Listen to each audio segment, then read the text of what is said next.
सरकारी उच्च विद्यालय सेमला आसी विद्यालय परिदर्शन आउ शैक्षिक समीक्षा शिक्षक बंधु सहित आलाप आलोचना करी केमती कौन अष्टम श्रेणी पिलामानकर अग्रगति हम ये भावना प्रशमित है। आसिली श्रेणी गृह भीतर को तो दुर्बल पिला को केमती चिन्हट हम दुर्बल पिला माने जो लेखिबा पढ़िबा कहिबारे केमती कोन निजको अग्रगति करिवे दुर्बल अर्थात पिला दीर्घ दिन आसु नाही से पिलाटा केमती विद्यालय को आसीबो ये सब समीक्षा आलाप आलोचना पर गोटे निष्कर्ष आसीथिला आ अष्टम श्रेणी रे पिला को सहित आलोचना करूथिली आ दीदी पढौथिले देखली तो पिला माने के लेखि पारुछ हाटे को टिके ठीक अछि के पढी पारुछ हाते को टिके हो आकले करो केतरा पिला पढी पारुनो हाते को टिके ठीक अछि पिला कर पढा रे किछि दुर्बलता रहि जाई छी से पढा रे पिला मान को सबल करिबा पई किछि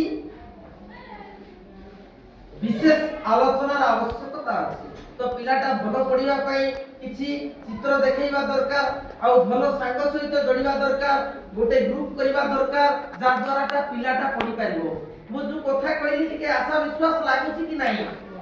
पिला टिके चेष्टा कले से पढि पारिबो कि नाही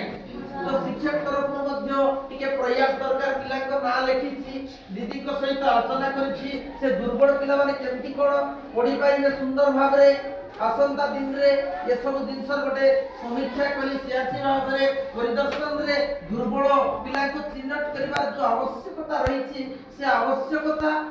को फुलफिल करबा पय पिला को सहित आलोचना कली तो गोटे निष्कर्ष आनली वर्तमान ही हमें केमती कोन आउटपुट आनिबा पढवाटा कमजोरी कहलो नै कि पिला माने तो हमें चित्र देखि पढू आउ कहि कि मध्य कहबाटा मध्य अभ्यास होई थाए तो एठी हम गोटे गणित गोटे करा हेछि ये मझिटा को कोन कहबे पिला माने हाथ टेकी देखो टिके मझिटा जो गणित लेखा हेछि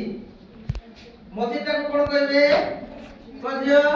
टिके आगु हम आंसर करथुलु लर्निंग आउटकम 100% आइतिला कोननी मझिटा भाज्य और के कहि पारु नांती बसो के कहि पारु न एते समय हमर बुझा हेतिले एबटा बे पास करनी के कहि पारु नै हाथ टेको टिके कहि पारबो ठीक अछि ए बाम पटे कोन अछि हाते को टिके बाम पटे के कहबो कहि दे बाबू भाजक अछि डाहाण पटे कोन अछि कज डाहाण पटे के कोन हबो कोन हबो भाग पड़ तोरटा कोन हबो कोन हबो भाग शेष हो तो हमें गोटे निष्कर्ष रे आइलु तमे सुनिलो नै कि सुनला परे कहि पारलो कहिबाटा आकु कोआ जाय लर्निंग आउटपुट शिक्षणर फलाफल ता बादे रहिछि लेखिबाटा आउरी गोटे प्रसंग कहिबाटा गोटे मूल प्रसंग आ पढिबाटा गोटे मूल प्रसंग बुझिला कि नै सब अलगा जिंस अछि टिके आगर कहउथलो किछि पिला माने पढि पारुनो आमे नियाति भाबरे केमती कोन पढि पारबो से जिंस को हमें सुसज्जित करिया पई किछि मेकानिज्म श्रेणी शिक्षक को देछि आ तोर पाखरे मध्ये आलोचना करली केमती लागुछि आज तोर पाखरे आलोचना करला पर पिला माने तो दुर्बल पिला चिन्ह ठेला कि नै तो चिन्ह ठेला पर से पिला मन को शैक्षिक पाई टिके सहयोग दरकार कि नै तो सहयोग मिटे कोन हेइ पारे टिके आगर कहउथिली तार भलो सांगटा अछि कोन अछि तार सहयोग से पिला पढि पारबो कि नै हो कि नै आ गोटे ग्रुप हबो गोटे दल हबो से दल रे से पिला से दुर्बल पिलाटा भलो पिला को संगे मिसी करी काम करि पारबो हो कि नै हेइ पारबो कि नै तो हमरो बोर्ड परीक्षा रो प्रैक्टिस चाली छी पिला माने सब विषय रे चाली छी सब सारंकर सहयोग मिलु छी व्हाट्सएप ग्रुप रे दीदी माने किछि छाडु छंती कि नै प्रकल्प कार्य पई दीदी माने को दाखल करणी कि नै चाली छी नै कि और टिके द्रुततम तो अष्टम रे की परीक्षा हबो ठीक अछि तो आज सकाळे सबठु ओ पिला उठितिला हाते को टिके टिके सकाळे काई की उठितिलु जल्दी हां केतरा बेले उठितिलु 5 रे काई की उठितिलु कोन पाई उठितिलु ମହୁଲ କାଢବା ପାଇଁ ବାବୁ ପାଇଁ ଟିକେ ତାଳି ଦିଅ ଟିକେ। ତମର ଭିତରେ କିଏ ପାଞ୍ଚଟା ଲେଖିଛ କି? ନାଇଁ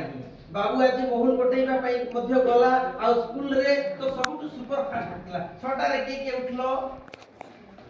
ନାଇଁ ବହୁତ କମ। ବାବୁ ପାଞ୍ଚଟାରେ ଉଠିଛି ତାର ପାରିବାରିକ ସହଯୋଗ କଥା ଯୋଉ ରହୁଛି ସେ ସହଯୋଗ କରି ଆଜି ସ୍କୁଲକୁ ଆସିଛି। ବାବୁକୁ ଆଜି ସ୍କୁଲ କାର୍ଯ୍ୟକ୍ରମ ପାଇଁ ତାକୁ ଗୋଟେ ସୁନା ପିଲା ବୋଲି କରିବା ଦରକାର। ହଁ କି ନାହିଁ? ଜଲ୍ଦି ଉଠିଛି, ଘରରେ ସାହାଯ୍ୟ କରିଛି, ନାଇକି ତାଙ୍କର ଆର୍ଥିକ ଜିନିଷକୁ ଆଗକୁ ନେବା ପାଇଁ ପରିବାରକୁ ସେ ଆଗକୁ ନେବା ପାଇଁ ସହଯୋଗ କରିଛି। ତ ଆମର କିଛି ପିଲା ସ୍କୁଲକୁ ଆସୁନାହାନ୍ତି, ହଁ କି ଆସୁନାହାନ୍ତି, ସେ ପିଲାମାନଙ୍କୁ ଦିଦି ମଧ୍ୟ ଯୋଗାଯୋଗ କରିଛନ୍ତି ପିଲାଙ୍କ ମାଧ୍ୟମରେ ଆଉ ଅବଗତ ମଧ୍ୟ କରିଛନ୍ତି, ହ୍ୱାଟ୍ସଆପ ଗ୍ରୁପରେ ମଧ୍ୟ ଯୋଗାଯୋଗ କରିଛନ୍ତି। ତ ସିଆରସି ଭାବରେ ଆମର ପ୍ରମୁଖ କାର୍ଯ୍ୟ ରହୁଛି ଦିଦି ମାନଙ୍କର 7 ଦିନର ଯୋଗାଯୋଗ ପରେ ପିଲାଙ୍କୁ ମଧ୍ୟ ଯୋଗାଯୋଗ ପରେ ଯେତେବେଳେ ପିଲାଟା ସ୍କୁଲ ଅଭିମୁଖୀ ହଉନାହିଁ ସେ ଜାଗାରେ ସିଆରସିସିର ଯୋଉ ମୂଳ ଦାୟିତ୍ୱ ରହୁଛି ଟିକେ ସିଆରସିସି ଭାବରେ ପିଲାଙ୍କୁ ଶିକ୍ଷାର ମୂଳ ସ୍ରୋତରେ ଆଣିବାର କାମ ଅଛି କି ନାହିଁ? ଅଛି କି ନାହିଁ? ତ ଶିକ୍ଷାକୁ ପିଲାଟାକୁ ଭଲ ମଣିଷ କରିବା ପାଇଁ ସିଆରସିସିର ଟିକେ ଭାବନା ଦରକାର କି ନାହିଁ? ତାଙ୍କ ଘରେ ଟିକେ ଯିବା ଦରକାର ଅଛି କି ନାହିଁ? ତ ଶିକ୍ଷକ ବନ୍ଧୁ ଭାବେ ଯୋଗାଯୋଗ କଲେ ପିଲାମାନଙ୍କ ସହିତ ଆଲୋଚନା କଲି ସେ ଯୋଉ ସ୍କୁଲକୁ ଆସୁନଥିବ ପିଲାଟା କଣ ପାଇଁ ଆସି ନାହିଁ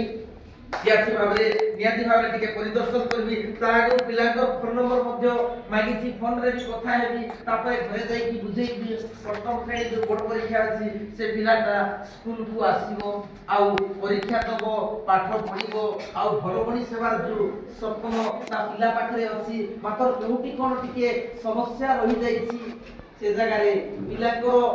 ଯୋଉ ଟିକେ ସ୍କୁଲକୁ ନ ଆସିବା ଭାବନା ସ୍କୁଲକୁ ଆସିବା ପାଇଁ ଭାବନା ଜାଗ୍ରତ କରିବା ପାଇଁ ତାଙ୍କର ଗାଁର ତାଙ୍କର ସାହିର ଆଉ ବାପା ମା ସହିତ ଯୋଗାଯୋଗ କରିବି, ଶିକ୍ଷକ ବନ୍ଧୁଙ୍କ ସହିତ ଆହୁରି ଥରେ ଯିବି ଆଉ ଯେମିତି ଆସିବେ ସେ ହିସାବରେ ନିହାତି ଭାବରେ ସିଆରସି ଭାବରେ ପ୍ରୟାସ କରିବି। ହଉ ଧନ୍ୟବାଦ ପିଲାମାନେ, ତାଳି ଟିକେ ହଉ ଟିକେ।